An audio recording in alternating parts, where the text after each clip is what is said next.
o artigo de hoje é esse, que vai falar um pouco sobre podostopatias. O nome do artigo é isso, né, assim, é falar um pouco de tratamento, mas eu aproveitei e coloquei um subtítulo, assim, de uma nova abordagem, porque eles falam muito menos de tratamento do que da doença em si, né. Então e também muito menos de podostopatias de uma forma geral e muito mais de lesão mínima. Então eu coloquei esse subtítulo aqui, e daí vocês já vão ver. Então, só lembrando, né, lembrando que podostopatias a gente tem lesão mínima, GESF e membranosa. Aqui eles separam um pouco doença de lesões mínimas e GESF da membranosa e focam mais na lesão mínima. E a doença de lesões mínimas, então, ela é responsável por 70 a 90% dos casos de síndrome nefrótica na infância e 15% nos adultos. Já a GESF, ela é a principal causa de síndrome nefrótica na infância, nos adultos, desculpa. E daí, falando da fisiopatologia, então a gente tem aí desde sempre, né, essa dúvida aí de como é a fisiopatologia dessas doenças, mas a gente sabe que em algum momento vai ter um apagamento dos processos podocitários e uma lesão ali do diafragma de fenda. Isso faz com que aconteça uma perda da seletividade da barreira de filtração glomerular e a passagem de moléculas com carga negativa, o que vai levar à proteinúria e depois todo o quadro clínico da síndrome nefrótica. E daí, com relação a esse ponto de interrogação aí no começo, é que agora dos últimos anos para cá, né, mais ou menos 2022, é que a gente tem mudado um pensamento de como que funciona essa fisiopatologia. Antigamente a gente voltava um pouco mais para talvez a presença aí de células T, de um mecanismo mais voltado para células T, agora a gente pensa mais em anticorpos, em antígenos, então talvez alguma coisa mais imunológica. Então, lembrando então daqui da doença, né, então a gente tem aqui processos podocitários, os podócitos, e o que vai formar o diafragma de fenda com a ligação dos processos podocitários vizinhos, e o que acontece aqui nessas doenças é isso, né, então a perda dos podócitos e da ligação dos processos podocitários entre eles. E daí por isso que a gente tem essa lesão de barreira de filtração glomerular. Daí a gente tem 2 caminhos possíveis aqui depois que isso acontece, né, então eu tenho uma lesão, perda de podócito, eu posso tentar aqui pensar numa reposição desse podócito, né, tentar melhorar essa lesão, mas nem sempre isso acontece, é difícil. E tem aqui a formação, um segundo caminho, que seria a formação de uma cicatriz. E daí essa também é uma outra dúvida aí no mecanismo das 2 doenças, né, de lesão mínima e GESF, porque muita gente acredita que seja a evolução de uma mesma doença, né. Então, uma lesão de podócitos que começa com uma lesão mínima e que forma uma cicatriz e vira uma GESF. E as manifestações, então, como eu já falei, né, então principalmente a síndrome nefrótica, proteinúria maior ou igual a 3,5 gramas, hipoalbuminemia e o edema. E lembrando que isso daqui faz toda a diferença, né, então aqui a gente está sempre falando de GESF primária, porque se você for pensar em GESF, por exemplo, adaptativa, seria outra coisa, né, então, seria justamente o que diferencia as 2 doenças, né, então, mesmo tendo um diagnóstico histológico igual, o quadro clínico que diferenciaria a GESF adaptativa que não tem síndrome nefrótica, mas aqui a gente está falando de GESF primária. E o diagnóstico, então, o que vai diferenciar as doenças, já que ambas se manifestam com síndrome nefrótica, é a biópsia. E a biópsia, então, da doença de lesões mínimas, ela vai ter uma microscopia óptica sem alterações. Aí tá escrito errado aqui. E daí a imunofluorescência é negativa e a microscopia eletrônica tem esse apagamento dos processos podocitários. Então aqui, a microscopia eletrônica vai ser semelhante nas duas, né, se você olhar só a microscopia eletrônica, você não consegue diferenciar, lesão mínima de GESF, o que a gente vai ver a diferença é na microscopia óptica, que a gente consegue ver a lesão estrutural, né, então a esclerose segmentária focal na GESF e na doença de lesões mínimas sem lesão. E a imunofluorescência normalmente é negativa em ambas. Aqui eu coloquei isso daqui em cinza, justamente pelo que a gente vai falar agora, né, então tem alguns casos que os patologistas observam, assim, desde sempre, de uma imunofluorescência positiva em ambas, né? Então, na lesão mínima, às vezes, uma IgG, na GESF, às vezes, uma IgM-C3. E sempre ficou com essa dúvida aí, né? Sempre existiu essa dúvida de que, será que isso é alguma coisa? Será que não é nada? Enfim. E daí, justamente por isso, não só por isso, mas que agora em 2022 a gente começou a ter esse pensamento aí que talvez pudesse ter alguma coisa mais imunológica, formando, assim, fazendo parte da fisiopatologia das doenças, dessas ambas doenças, né?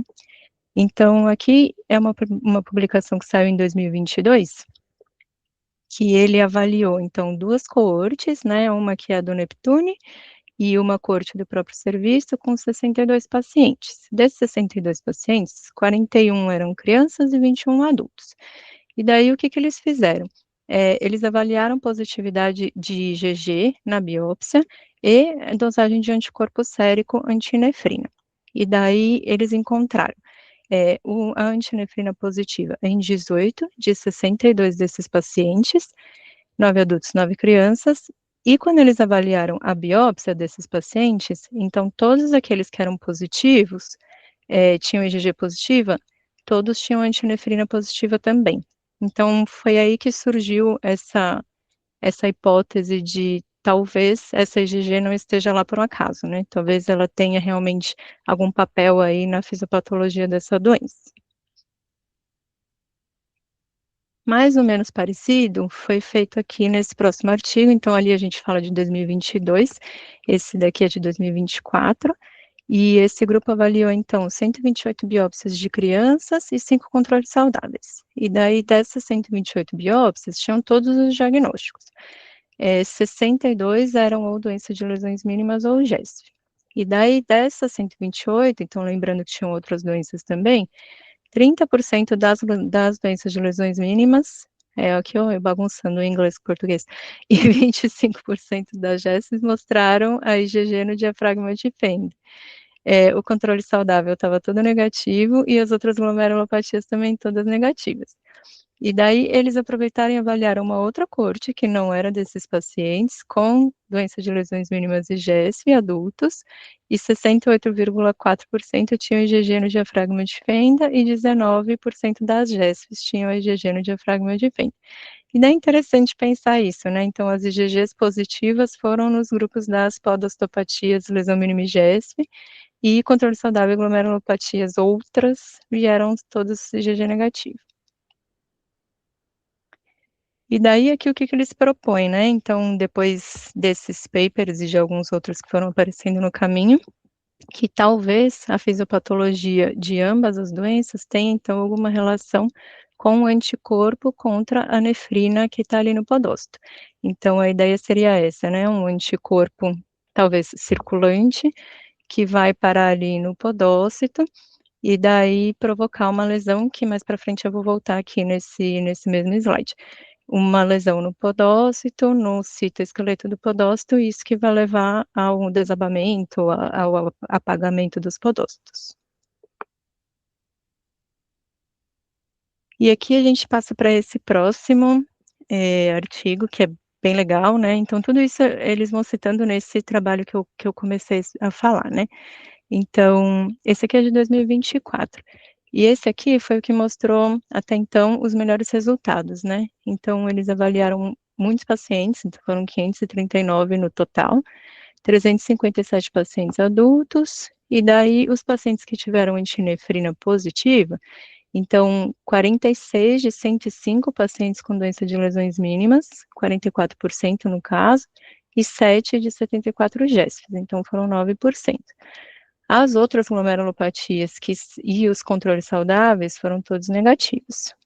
E daí vai ficando mais interessante, né? Porque daí as doenças de lesões mínimas em atividade, né? Se você avaliar só as que estão em atividade, esse número aumenta para 69%.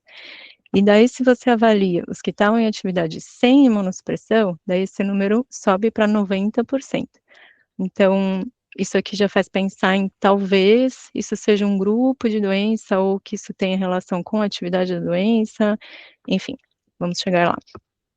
E daí depois eles avaliaram, as crianças, né, então eram 357 adultos e 182 crianças com síndrome nefrótica que não tinham biópsia, e daí, a antinefrina veio positiva em 94 dessas 182 crianças, então 52%, e daí também vai melhorando, né, então aqueles com proteinúria nefrótica, 78 de 98, 80%, e os com proteinúria nefrótica sem tratamento, 90%. Então aqui, resumindo, eles chegam a um dado de positividade de antinefrina em 90% dos pacientes em atividade sem tratamento, tanto adultos quanto crianças. Só que isso não acontece em todos os estudos, né, então aqui a gente está falando de 2024, aqui é 2025, mas aqui é um outro grupo, né. Então aqui foi um estudo que avaliou pacientes chineses, e também com um N bem grande, então foram 596 pacientes, 436 com diagnóstico de doenças de lesões mínimas, 45% tiveram positividade da antinefrina. Isso aqui ele não estava falando ainda de atividade, né, e 160 de GESF, 37,5%. E daí os pacientes que estavam com proteinúria nefrótica, eles encontraram um número de 51%, que daí é um pouco diferente, assim, né, do que foi visto pelo outro grupo, né, que a gente chegou a falar em 90%. Aqui, se a gente for comparar um proteinúria nefrótica, ali era 80%, aqui 51%. Então não são exatamente os mesmos resultados, né. O que eles viram também foi que o grupo que tinha antinefrina positiva apresentou um quadro clínico mais grave, e que essa antinefrina cai depois que o paciente entra em remissão. Eles também avaliaram, biópsias, e daí eles viram 43% de positividade para qualquer uma dessas imunoglobulinas, ou IgG ou IgM, então 30% de IgG, 26% de IgM, e 13% positividade para ambas. E 48,2% dos nefróticos foram positivos, e daí dos nefróticos sem tratamento sobe para 51,1%. Então, o que que esses estudos mostraram, né, que aparentemente, assim, a antinefrina teria um potencial diagnóstico, um potencial aí para a gente pensar em fisiopatologia da doença, mas que não é uma coisa, assim, que eles conseguem ver os mesmos resultados em todos os grupos, em todos os métodos, né. Então, quais foram os problemas que isso trouxe?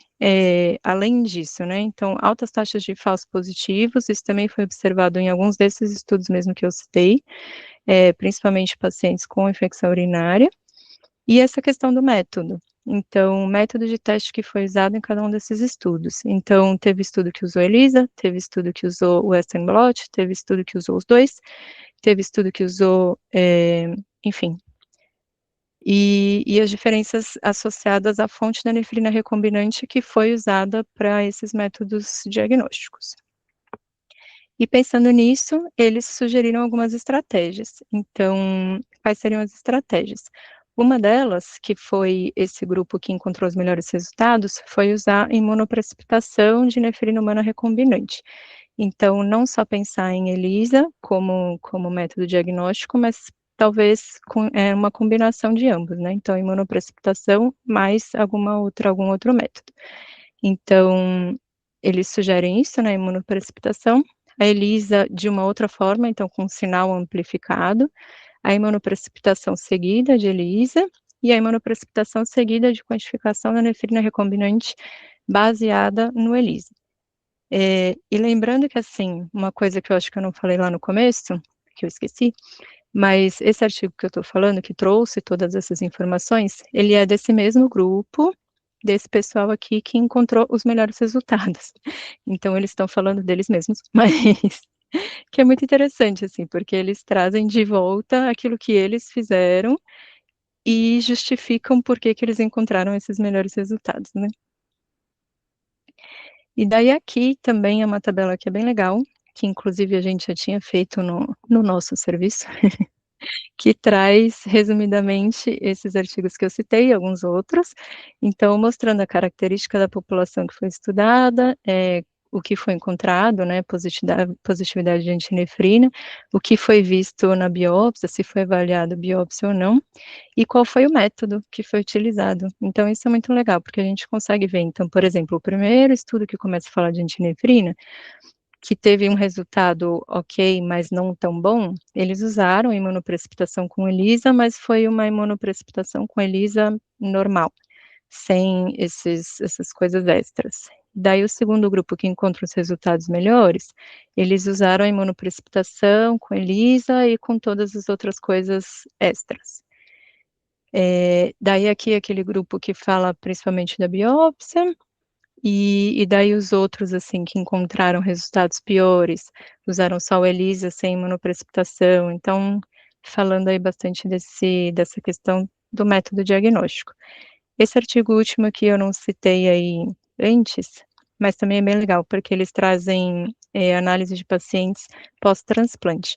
Então, pré-transplante, diagnóstico de lesão mínima e GESF, e a antinefrina foi dosada pré-transplante, e daí eles avaliam os pacientes que tiveram recidiva da lesão mínima ou da GESF pós-transplante, e quem desses pacientes que teve recidiva era antinefrina positivo antes. E daí nenhum dos pacientes que não teve recidiva tinha antinefrina positiva. E dos que tiveram recidiva, 8 de 21 tinham antinefrina positiva. E daí, então, o que esse artigo atual que eu estou apresentando agora sugere? Então, eles fazem basicamente essa revisão, que eu acho que tem muito mais a ver com uma nova abordagem de principalmente lesão mínima, né? Eles falam podostopatias, mas é principalmente lesão mínima. E eles vão propor uma nova forma de avaliação. Então, lembrando, né, que é a prevalência do anticorpo antinefrina, então, tem muito a ver com a técnica de mensuração, mas que tem a ver com outras características também. Então, características clínicas da corte analisada, lembrando que os pacientes que estavam em atividade de doença tinham mais antinefrina positiva, se estavam ou não em uso de terapia imunossupressora no momento da avaliação, que estágio de doença esses pacientes estavam. E daí eles sugerem aqui esse esqueminha, então, que seria avaliar podostopatias pelos anticorpos. Então, separando, né, aqui doença, a membranosa e a doença de lesões mínimas e GESF. E daí, nesse grupo de lesão mínima e GESF, a gente vai avaliar a antinefrina. Então, tem antinefrina positiva, eu vou pensar, então, numa fisiopatologia, né, em como essa doença formou, que talvez tenha relação com endocitose de nefrina e essa alteração, essa desorganização do citoesqueleto do podócito. Não tendo a antinefrina positiva, daí a gente tem que pensar em outros mecanismos aí de doença. Daí a membranosa, que a gente já conhece aí tem um tempo, a gente sabe que tem os anticorpos, e daí o mecanismo de doença da membranosa, que seria depósito de imunocomplexo ali entre podócito e membrana basal, e é isso que faz a alteração do podócito. E daí, pensando nisso aqui, né, voltando aqui, seria então um mecanismo de doença, né? Então, pensando nesse mecanismo imunológico, eles trazem esse exemplo com o modelo animal, que também é bem interessante, que o que se observa em camundongos é justamente isso, né? Então, o camundongo imunizado com nefrina, ele vai ter a produção de anticorpo antinefrina, e em seguida ele desenvolve rapidamente uma síndrome nefrótica. E daí o que eles observam é que a ligação do anticorpo com a nefrina, ela altera a função ali dentro do diafragma de fenda, e ela altera como? Ela faz endocitose da nefrina, polimerização da actina e a alteração do citoesqueleto. E isso é muito parecido com o que a gente vê na doença de lesões mínimas e, inclusive, na manifestação clínica, né, a síndrome nefrótica rápida. E daí eles citam que isso é observado também em pacientes com GESF e que é diferente do que acontece da nefropatia membranosa, que na nefropatia membranosa, o que parece acontecer é um acúmulo mais lento e progressivo dos imunocomplexos ali entre podócito e membrana basal, e isso tem ativação de complemento, isso é mediado por complemento, e daí o efeito patológico é diferente, a síndrome nefrótica vai aparecer de uma forma diferente da que aparece na lesão mínima e na GESF. Então, a gente volta para essa figura, né, que eu falei lá no começo. Então, a ideia é essa, né, da proposta de fisiopatologia seria anticorpo antinefrina na circulação, que vai ligar na nefrina do podócito, fazer a endocitose da nefrina e por isso ela vai deixar de ficar aqui, e daí eu vou ter alteração desse citoesqueleto, o que bagunça também o diafragma de fenda e a gente perde essa estrutura do podócito e a estrutura de ligação com o podócito vizinho e toda a estrutura da barreira de filtração glomerular. E daí eles sugerem, assim como a membranose também, que assim, aqui a gente conhece, então agora a gente está conhecendo um anticorpo antinefrina, mas que isso talvez seja uma parte da fisiopatologia da doença de lesões mínimas, assim como na membranosa, e que talvez a gente ainda vai encontrar aí outros anticorpos e outros antígenos que vão ser responsáveis por uma outra parte da doença de lesões mínimas. E aqui, diferentemente da membranosa que eles citam, né, que a gente tem, então, todos os possíveis anticorpos que a gente conhece hoje em dia, aí, que são responsáveis por 80% das membranosas, né, e daí tendo ativação de sistema complemento e uma estrutura, uma lesão um pouco mais diferente do que aconteceria na doença de lesões mínimas. Então, esse mecanismo imunológico, ele pode explicar, né, como eu falei, uma rápida dinâmica da síndrome nefrótica na doença de lesões mínimas. E, inclusive, também, potencial favorável de remissão, então a gente vê isso, né, na lesão mínima, resposta rápida, que é diferente do que acontece na membranosa. E daí eles sugerem, inclusive, que isso pode ser, pensado para um futuro, para abordagem terapêutica, né, então visando essas alterações de fosforilação ou sinalização da nefrina e da endocitose da nefrina. E daí, só entrando, um pouquinho no tratamento, o que a gente tem hoje em dia, e aqui falando só de lesão mínima, é basicamente corticoide. Daí o corticoide, ele tem, né, então uma remissão boa, né, uma remissão completa em 80 a 95% dos pacientes em 4 a 16 semanas de tratamento, só que daí vem todas as outras complicações, né, fora os efeitos colaterais de corticoide, a recidiva, que chega a 50 a 75% após 1 ano de conclusão do tratamento, os pacientes que têm recidiva frequente, que são de 10 a 25%, e os corticodependentes, 25 a 30%. Então, até pouco tempo atrás, o que a gente tinha de alternativa para isso era inibidores de calcineurina, mas que não mudam muito quando a gente fala de recidiva.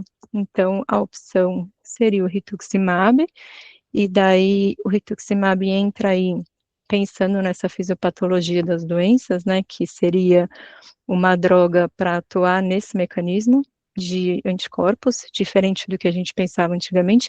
Inclusive, acho que isso também deixou muita gente com dúvida, assim, né? Ah, poxa, mas se o rituximab funciona, será que essas podocitopatias têm essa fisiopatologia mesmo de células T, né? Por que ele funciona, enfim. E, enfim, ele entraria aí pensando nessa fisiopatologia com bons resultados. Então, não é uma coisa que está sendo usada há muito tempo, mas eles citam aqui alguns estudos com bons resultados. Então, que avaliou um estudo com N bem pequeno, né, então 6 pacientes, 5 de 6 tiveram uma boa resposta quando tratados com monoterapia com rituximab, e que todos eles permaneceram em remissão após um único ciclo de terapia, e eles foram acompanhados por um tempo aí de 21, mais ou menos 21,5 meses. Um outro estudo com 12 de 17 pacientes com síndrome nefrótica na infância, e daí, após a monoterapia também, todos eles tiveram remissão, todos, né, 12 dos 17 tiveram remissão completa num tempo super curto, de 19 dias, e só que é isso, a resposta do rituximab também não é universal, mesmo quando a gente avalia CD20 e vê que o CD20 tá depletado, e o que também gera essa dúvida de será que a fisiopatologia é essa mesmo? Ou será que é só essa? Ou será que tem mais alguma coisa? E daí, por fim, o que eles propõem, então, é a gente avaliar de uma outra forma, né, essas doenças, então, pensando em podostopatias primárias, leishmania GESF, a ideia seria essa, então, a gente checar se é uma antinefrina positiva ou não. Então, sendo um paciente com antinefrina positiva, a gente poderia pensar numa abordagem terapêutica diretamente com um rituximab. Então, é antinefrina positiva, não tem contraindicação para o Ritux, e daí eu poderia poupar corticoide e fazer como uma primoterapia. Se eu tiver contraindicação para o rituximab, daí a gente volta para nossa boa e velha prednisona. E se o paciente for antinefrina negativo, daí não tem outro jeito, né, não tendo contraindicação para o corticoide, tendo contraindicação para o corticoide, daí a gente vai para o inibidor de calcineurina e algumas vezes para o micofenolato. E daí a gente pensa se vale ou não fazer o rituximab, se esse paciente é um antinefrina negativo, mas, enfim, será que tem algum outro anticorpo que a gente não conhece? E, enfim, é isso. Boa, Renata. Muito legal aí a revisão. Muito bonitas as imagens também aí dos podócitos, né? A gente Eu gosto dessas imagens. fixa melhor as coisas aí. Então, está aberto para discussão. Quem quer fazer algum comentário, alguma pergunta? Eu queria falar. Fala aí.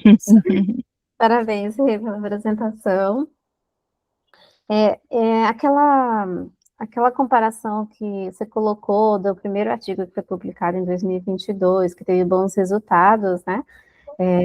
E já o estudo chinês, que já não mostrou tão bem os resultados, chama a atenção, assim, que o estudo chinês era só adultos, né?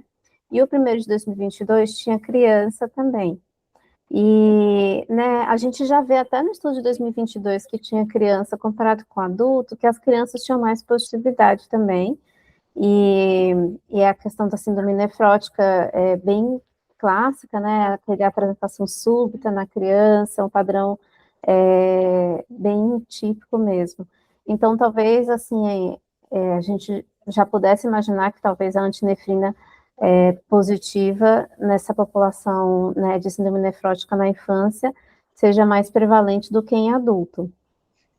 E aí, a dúvida que eu fico também é se eles chegaram a comparar nesses estudos a positividade da antinefrina com aquela IgG pontiforme na biópsia. Porque daí a gente pode não dosar antinefrina, mas se a gente tiver esse achado na biópsia, poderia nos guiar, de certa forma. Não sei se a gente tem essa comparação, eu não lembro, assim, a gente já discutiu outras vezes, mas eu realmente não lembro se a gente chegou a discutir essa questão. A gente tem quase todos eles, tá? Então, nesse a gente tem a comparação, né? Então, por exemplo, esse aqui é o primeiro, né? É esse, se não é esse que você tá falando, é o chinês, né? Esse daqui é o primeiro que saiu e esse a Sim, gente tem sim. comparação. Esse tinha comparação, mas é algo Isso, consistente? Por exemplo, tem antinefrina positiva e tem IgG pontiforme. quase todos. Tem alguns pacientes, tem quase todos eles que tem a antinefrina positiva, tem a IgG positiva. É o que o Tem a contrário IgG não é pontiforme. verdadeiro, né? Então, você Isso, tem a isso, IgG pontiforme, você tem antinefrina, mas às vezes você isso. tem antinefrina E e não tem não IgG. enxerga a IgG pontiforme. Isso. Uhum. Então, assim, Legal. na prática, se a gente tiver um Quer bom, ver? Eu acho que na tabela tem isso. Pode na falar, Débora. prática, se a gente tiver um bom patologista e ele falar assim, ó, que é uma lesão mínima e eu vi uma IgG pontiforme ali, aí, teoricamente a gente poderia ficar tranquilo, antinefrina acabou. Mas é isso, às vezes você não vê, mas vai dosar antinefrina tá positivo, não é isso? Acho que a Isso. ideia era, acho que era essa. Essa a tua questão, Sá? Acho que era essa. Isso, professora, tá ótimo. E é engraçado, né? Quando você compara ali, ele trouxe a membranosa junto. Na membranosa, o antígeno, né? Vamos falar do PA2R, ele fica ali, né? Aí vem o anticorpo, se liga nele e fica. E aí a membrana vai reagir e tal, vai dar o aspecto da membranosa e tudo. Na podostopatia, o antígeno, né? A nefrina, ele é endocitado. Então, por isso que a gente não vê a IgG bonita, igual a gente vê na membranosa, né? Ele fica escondido ali. E isso é muito interessante, que talvez leve até a gente a pensar em talvez tenha outros mecanismos que a gente não enxerga na morfologia por causa dessa de como esse anticorpo ele atua no antígeno, né? No caso da podostopatia, a gente não enxerga na morfologia por conta dessa endocitose. É muito interessante isso, muito interessante. Eu acho isso muito legal e eu acho que que eu acho interessante é quando que você detecta, né? Então é muito mais difícil de você dosar antinefrina. Então é isso, né? Você precisa tratar aí os dados, né? Melhorar para conseguir dosar. E em que momento que você consegue dosar? Então melhora a positividade conforme a atividade da doença. Então, será que é por isso? Porque a gente está pegando exatamente nesse momento que o anticorpo está se ligando à nefrina ainda, e a nefrina ainda não foi endocitada, e sabe, assim, eu fico pensando nisso, assim, é muito legal. Que é diferente da membranosa, que a gente consegue dosar o tempo inteiro, né? Apesar dela também ter a ver com resposta ao tratamento, enfim, é diferente, né? Eu acho que é muito mais fácil, né? É muito interessante a ideia que vocês levantaram aí, né? Oi, Mari, pode falar, pode falar. Adorei os comentários. Vocês arrasaram aí nos pensamentos. Eu fiquei pensando em relação a esse método que ele propõe. Digamos, vou chamar de método corrigido, do ELISA, junto com a imunoprecipitação. É, é, não sei se é bastante ignorância minha, mas é viável, porque eu lembro que tem coisa assim que o pessoal faz que não é reprodutível, né? Tipo a questão lá do SUPA, que ninguém acha igual. Eu fico pensando se não ia cair nessa mesma situação, de que o mundo não vai conseguir replicar aquela forma de dosar, sabe?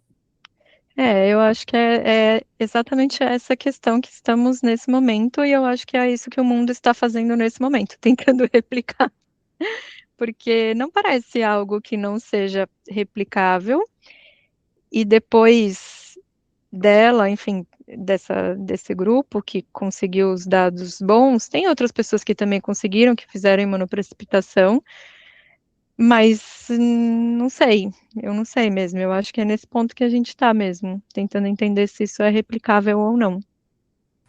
Entendi. Eu tenho outra pergunta.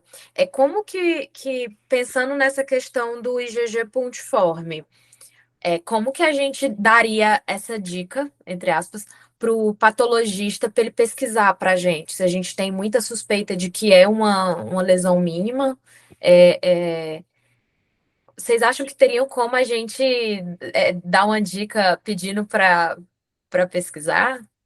Tentando trazer isso Eu para não a parte sei. prática. Eu não sei. Isso eu acho que a doutora Cris sabe responder melhor que eu. Mas eu vejo mesmo no HC, a gente já conversou sobre isso, né? Então, por exemplo, eu já ouvi nas reuniões a gente falando disso, sabe? Ah, mas não tinha CGG? Eu não sei, assim, eu acho que inclusive é uma coisa que a gente pode fazer, rever todos os nossos casos de lesão mínima e olhar lá, vamos rever todas as biópsias e ver se não passou nenhuma IgG aí desapercebida, sabe? Mas eu acho que vai vai da informação do patologista, né? Sendo uma síndrome nefrótica, vou sim ficar de olho e prestar atenção se essa IgG que está aparecendo aqui clarinha não é realmente alguma coisa, sabe? Sei. Às vezes eles já vão começar a dar essa informação daqui a um tempo, Eu né? acho que sim, eu acho que sim. Eu acho que a questão, assim, é uma coisa relativamente nova, né? A gente começou a falar disso em 2022. Então, eu acho que é o tempo das pessoas começarem a prestar atenção, né? Legal, muito bom. Obrigada. Maria, sobre isso aí, que a gente, na verdade, ele não precisava fazer, o patologista não precisa fazer nada a mais. Você, teoricamente, não precisava pedir. Quando ele fosse fazer, ver a imunofluorescência lá, IgG, se a hipótese é síndrome nefrótica ali, podendo ser gesto ou lesão mínima, ele teria que dar uma olhada com carinho, né? Aqui no HC, o Felipe, ele já põe uma nota. Então, quando ele acha, ele já põe uma nota. Presença de IgG pontiforme, põe uma notinha, né? É muito interessante você conversar com um patologista antigo. Então, antes de se falar de antinefrina, e agora com antinefrina, por exemplo, o professor Luiz Moura, né? Ele fala que antigamente, algumas lesões mínimas, ele via os pontinhos de IgG, mas ele achava que era o fundo, sabe? Às vezes, que deu uma retocadinha ali, né? Sabe? Então, sempre F negativo, F negativo, F negativo. Quando veio a antinefrina, que aí ele fez a famosa fase. Ah, bom, agora eu entendi, entendeu? Aquele pontinho, na verdade, era a IgG, a antinefrina, né? A questão daí, eu acho que são duas coisas, assim, realmente o método vai ser crucial, porque se não conseguir um método sérico que seja prático, não vai rolar. Você vê que o antiplá, que já é uma coisa prática, muitos centros não fazem porque a demanda é baixa, né? Mas é mais prático o antiplá. E agora, o mundo precisaria tentar alguma coisa prática. Esse é um problema sério. E a outra coisa é assim, de novo, essa questão que vocês levantaram. Nossa, na membranosa, aquela IgG fica lá, brilhando, linda, o antiplá é mais fácil, sei lá, de dosar. E aí vocês falaram assim, às vezes o anticorpo, o antígeno se internaliza, de repente, junto com o anticorpo, sei lá. Mas eu fico pensando, será que o estímulo imunológico para a lesão mínima não é não precisa só ser um pouquinho, ao passo que da membranosa precisa ser uma coisa, um estímulo imunológico maior para provocar um estrago? E isso por quê? Isso porque talvez a gente está falando de diafragma de fenda, qualquer coisinha no diafragma de fenda é um estrago. Então, será que esse anticorpo ele precisa só dar uma passadinha ali, dar um tapinha na nefrina, pronto, já fez o estrago, e aí ele vai embora?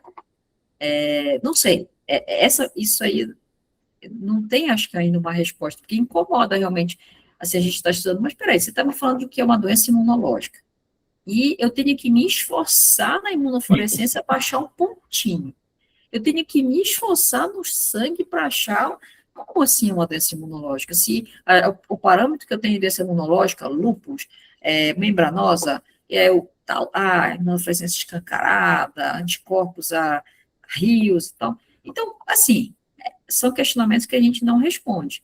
Então, isso que vocês falaram, eu acho muito legal, dessa coisa de o plá, ele se externa, a nefrina talvez se internalize, será que isso realmente dá diferença? Ou o estímulo imunológico para a lesão mínima é só dar uma passadinha, ali não precisa grande coisa, detonou a nefrina, já era. Perguntas que a gente vai ter que esperar muito, talvez, para poder responder, mas tem que começar, né? Tem que. Aqui mesmo o negativo é importante, né? Nesse caso, assim. E é o que torna a doença de lesões mínimas a mais intrigante, né? Desde quando ela foi descrita, você olha, não vê nada, a biópsia está normal, mas o paciente está lá, a nasa arcada. Então, assim, talvez o método que a gente esteja utilizando ainda não alcança enxergar adequadamente o mecanismo principal ali, mas a gente chega lá. É tudo mínimo, né? É isso. A gente ainda não está enxergando.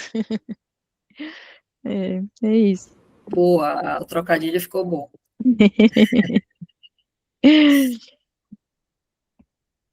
Mais algum questionamento, alguma colocação? Então, bom. Então, Rê, parabéns, força aí, né? Aqui amanhã é feriado, tá? Pois é. Então, para quem está aqui no Brasil, um bom feriado. Para você, Rê, uma boa sexta-feira. Obrigada. Mais um feriado trabalhando. Bom feriado, pessoal. Obrigado. Tchau, Rê. Tchau, Tchau, gente. gente. Tchau, Parabéns, Rê. Os slides Tchau. ficaram ótimos. Ah, tchau.